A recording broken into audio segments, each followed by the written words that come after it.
So I'm going to ask if there are any questions. Put up your hand if you do have a question. Thank you.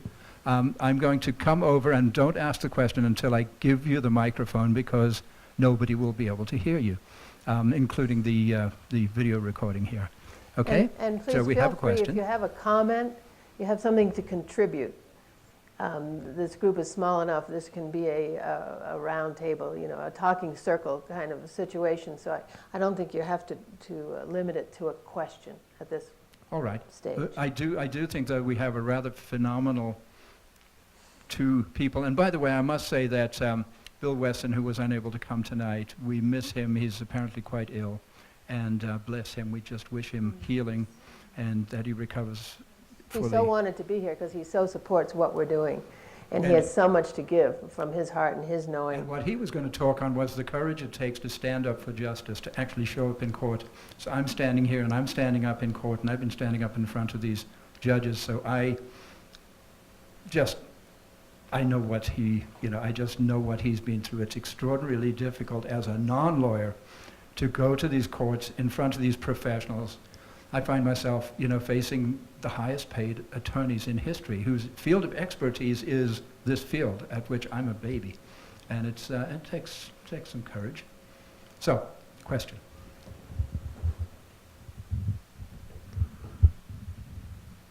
Well, first I just want to say thank you to all of you, this elegant panel. First to Connie for your brilliant idea that in order for this to shift and change, that we have an opportunity to really come together in a different amplitude and stratosphere of working together. And it's up to those of us who know that to go forward with our torch bearing, like you mentioned, that would bring terror to the grandmothers and hope and promise to our daughters and our granddaughters and grandsons. And so I just have so much gratitude for you for having the courage to bring this group together and for holding that space for that idea and for that possibility. So thank you for that. And Stephen, my father was a practicing attorney advocating for people's rights until the last breath he drew at age 91. And so I just recently saw again the movie Erin Brockovich. And I just am reminded of, again, that tenacity and will and courage and just sheer guts to go out and just continue to forge and do these things to advocate for those who can't really advocate for themselves. And so I just have a deep appreciation from many levels for this work that you do. And I have a background in social work, so I have a tremendous feeling of empathy for people who have trouble in that advocacy. So thank you for your, not only for your heart and for building that trust, but for also your the study that Tara talks about, the concentration that it takes, and all the ways in which you have to be tenacious about learning. And so I just want to thank you so much for that. And Tara, I just love you from the bottom of my heart, and I have so much gratitude for your courage and tenacity, because I've been with you side by side, though you've taken leadership and have gone way above and beyond. And I've been there hopefully to support you all along. But I wanted to say one thing about this build it and they will come thing.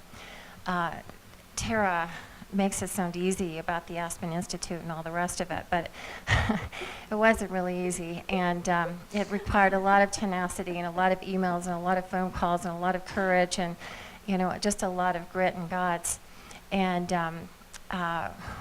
finally, when we got this gathering pulled off and we had this wonderful collection of speakers, Geshe Lobsang Tenzin Nagy and Father Thomas Keating and Anandagiri, a Hindu, a Buddhist, and a Christian, coming together to lead this forum together with all these business leaders.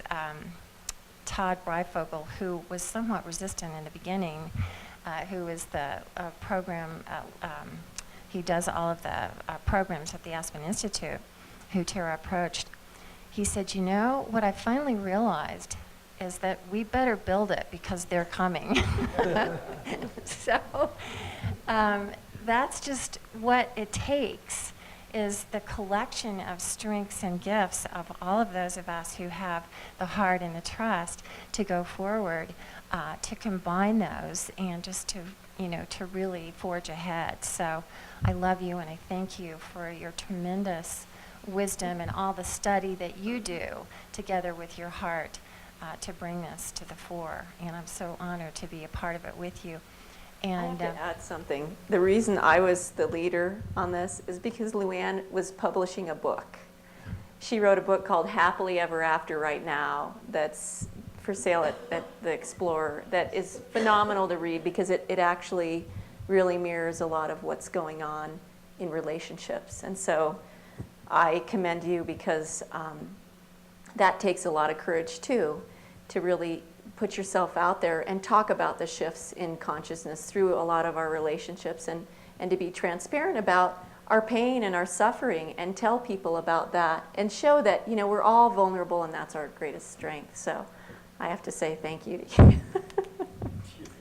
And Andrew, I just want to thank you for, and Connie for offering the medium of film and for giving you know, a broader context to this message, because, you know, I'm a social worker and a heartful person, and you know, whenever people talk about mortgages and banking and all these, you know, sort of complex issues, I tend to get really resistant. So I'm very thankful for this night and for the opportunity to explore these issues in greater depth in ways that I can understand it. So thank you for coordinating this evening and for all of your brilliance. I'm just so grateful. Thank you so much. That was just the blessing on top of the blessing. So, Kenny, thank you for your blessing. Luann, thank you for your blessing. That really was. Let me talk a little bit about the film. The film is, any more people who'd like to say something? Okay. You don't Yes. Take the, What? he wants to say something, you're going to take I the will. Yeah, let me say something and then I'll get to you. And I have a suggestion. I'm going to ask you to come up because I'm sorry, but Luann, we got the back of your head on the camera there, so you may as well just come up and do it from, you know, be seen if you'd like. I just want to say that the film is, it's a challenge. Anybody seen Inside Job? And is there anybody here who has not yet seen Inside Job? This is a serious problem, folks. Now, what Inside Job does, it is a really brilliant, just, oh God, an infuriating analysis, expose of what actually happened on Wall Street. So that job's already been done. Inside Job, that job has been done. Michael Moore's, what's the name of his film, Connie? The Capitalism, a Love Story, dealt with it to some fair degree. And the other one that you like so much, The Company Men. Oh, The Company Men. The Company Men. So there are some major films that are dealing very well with this subject from the perspective of the overview of what happened on Wall Street, the bailouts, the criminal activities, the fraud, and so on, and sort of leaves you with this question of what do we do now? Some things are worth fighting for, and now there's this battle. The way I personally see Cops and Robbers versus the People is from the perspective of the people. So the cops, of course, are the courts and the judges and so on, and the robbers are the famous robber barons, you know, who have been with us for a long time, you know, J.P. Morgan and so on, who were the famous robber barons, Andrew Carnegie and so on. These guys were notorious in their day, and now they're heroes, interestingly. But this film is from, we actually call it a film of the people, by the people, for the people. We want to look at at it from the perspective of the actual folks losing their homes, how it's influencing and affecting real people who are really being hurt by this. Not just looking at the rich fraudsters out there, but looking at people who are truly suffering. And the people that are standing up and pushing back and succeeding, those guys. Right. And not to give the impression that this is a depressing movie, that some of those, a relatively small percentage of those people, because most foreclosures are not even opposed. People just leave the keys on the counter, they clean up the house, and they pack up and they leave behind them the $200,000 they put down, and all the work and all the renovations and all the plantings and all the love they put into the place. So there's that. And then there are the heroes. As if I don't know how many people actually saw the little trailer there, but you saw the very brief, quick little MTV sort of thing of these individuals who you just got to see who they are. You don't really know much about them. But these nationwide are the people who are really, really showing up now. So on the one hand, you have the homeowners who are standing up and saying, wait a minute, there's something wrong here, which includes us. I go to court, and I'm just not standing down until I personally am clear that I am in the wrong. Once the bank proves that they are in the right, I have no problem with that. But until they do, I have a problem. And so far, the judge hasn't quite thrown me out yet.